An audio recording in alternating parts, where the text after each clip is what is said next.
Hello, ನಮಸ್ಕಾರ. ಉಡುಗೊರೆ ಅಂತ ಹೇಳಿದ್ರೆ ಯಾರಿಗಿಷ್ಟ ಆಗೋದಿಲ್ಲ ಹೇಳಿ?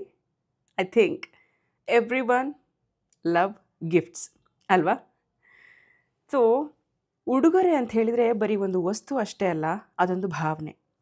ಯಾಕಪ್ಪ ಅಂತ ಹೇಳಿದರೆ ಪ್ರೀತಿಯಿಂದ ತುಂಬಿದ ಒಂದು ಪ್ಯಾಕ್ ನಮಗೆ ಯಾರಾದರೂ ಒಂಥರ ಗಿಫ್ಟ್ ಅಂತೇಳಿ ಕೊಟ್ಟಾಗ ಅದರ ಜೊತೆಗೆ ಅವರ ಭಾವನೆಗಳು ಕೂಡ ಅಡಗಿರುತ್ತೆ. ಹಾಗೆ ಈ ಒಂದು ಬೋಲಾಸ್ನ ಡ್ರೈ ಫ್ರೂಟ್ ಬಾಕ್ಸ್ ಏನಿದೆ, ನನಗೆ ನನ್ನ ಫ್ರೆಂಡ್ ಕಡೆಯಿಂದ ಬಂದಿದ್ದು. ಇದು ಬರೀ ಗಿಫ್ಟ್ ಅಲ್ಲ, ಒಂದು ಅರ್ಥಪೂರ್ಣವಾದಂತಹ ಒಂದು ಪ್ಯಾಕ್ ಅಂತ ಹೇಳ್ತೀನಿ. ಯಾಕೆ ಅಂತ ಹೇಳಿದರೆ ನೋಡ್ತಾ ಇರಿ ವಿಡಿಯೋನ, ಗೊತ್ತಾಗತ್ತೆ. ಸೊ ಬೋಲಾಸ್ ಅವರ ಪೌರಾಣಿಕ ಕಥಾ ಸ್ಯಾಂಡುಕ್ ಅಂತ ಹೇಳಿ ಒಂದು ಬೋಲಾಸ್ನವರ ಹೊಸ ಒಂದು ಕಾನ್ಸೆಪ್ಟ್ ಇದೆ. ಇಲ್ಲಿ ಡ್ರೈ ಫ್ರೂಟ್ಸ್ ಅಷ್ಟೇ ಅಲ್ಲ, ಸಾಕಷ್ಟು ಒಳ್ಳೆಯ ಮಾಹಿತಿ ಕೂಡ ಕೊಟ್ಟಿದ್ದಾರೆ. ಅಬ್ಬಾ, ನಾನಂತೂ ಇದು ನೋಡಿದಾಗ ಕಳೆದೇ ಹೋದೆ. ಯಾಕೆ ಅಂತ ಹೇಳಿದರೆ every nut tells a story.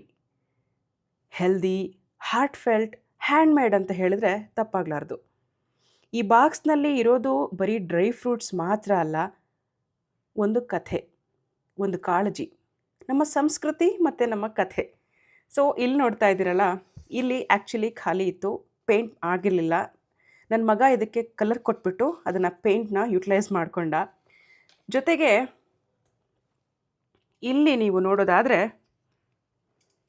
S, ರಾಮಾಯಣದ ಕಥೆ. ಇಲ್ಲಿ ಸ್ವಯಂವರ ಆಗಿರಬಹುದು, ಕಂಪ್ಲೀಟಾಗಿ ರಾಮಾಯಣದ ಕಥೆಯನ್ನು ಚಾಪ್ಟರ್ ವೈಸು 1, 2, 3 ಅಂಥೇಳಿ ಕೊಟ್ಟಿದ್ದಾರೆ. ಸೊ ನನ್ನ ಮಗ ಬರೀ ಡ್ರೈ ಫ್ರೂಟ್ಸ್ನ ತಿನ್ನೋದಷ್ಟೇ ಅಲ್ಲ, ಈ ಕಥೆಗಳನ್ನು ಓದ್ತಾ ಹೋದ, ಆ ಕಥೆನ ಇಲ್ಲಿ ಕೊಟ್ಟಿರುವಂತಹ ಡ್ರಾಯಿಂಗ್ ಜೊತೆಗೆ ಹೊಂದಾಣಿಕೆ ಮಾಡಿಕೊಂಡು, ನಾವಾಗಿ ಅವರಿಗೆ ರಾಮಾಯಣ ಓದ್ರಿ ಅಂತ ಹೇಳಿದ್ರೆ ಓದ್ತಾರೋ ಇಲ್ಲೋ ಗೊತ್ತಿಲ್ಲ, ಆದರೆ ಇದನ್ನು ನೋಡಿ ತುಂಬಾ ತಿಳ್ಕೊಂಡ. ಬಹಳ ಅದ್ಭುತವಾದ ಕಾನ್ಸೆಪ್ಟ್, ನನಗಂತೂ ಸಖತ್ ಇಷ್ಟ ಆಯಿತು.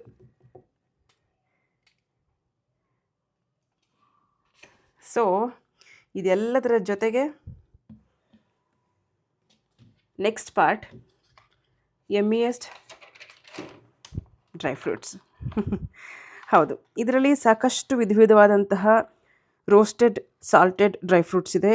ಹಾಗೆ ಸ್ಪೆಷಲ್ ಅಂತ ಹೇಳಿದರೆ ಪೆರಿ ಪೆರಿ ಟ್ರಯಲ್ ಮಿಕ್ಸ್ ಏನಿದೆ, ನನಗೆ ಪರ್ಸ್ನಲ್ ಫೇವ್ರೇಟ್ ಆಯಿತು. ಸೊ ಈ ರೀತಿ ಒಂದು ಅದ್ಭುತವಾದಂತಹ ಗಿಫ್ಟ್ ಪ್ಯಾಕ್ ಬಂದರೆ ಯಾರು ಬೇಡ ಅಂತಾರೆ ಹೇಳಿ? ಸೊ ವೆರಿ ನೈಸ್ ಕಾನ್ಸೆಪ್ಟ್ ಅಂತ ಹೇಳ್ತಾ, ಪ್ರತಿಯೊಂದು ಕಣದಲ್ಲೂ ಆರೋಗ್ಯದ ಭರವಸೆ ಮತ್ತು ಮನದ ನಿಶ್ಚಿಂತೆಯನ್ನು ಕೊಟ್ಟಂತಹ ಬೋಲಾಸ್ ಅವರಿಗೆ ಥ್ಯಾಂಕ್ ಯು ಸೋ ಮಚ್.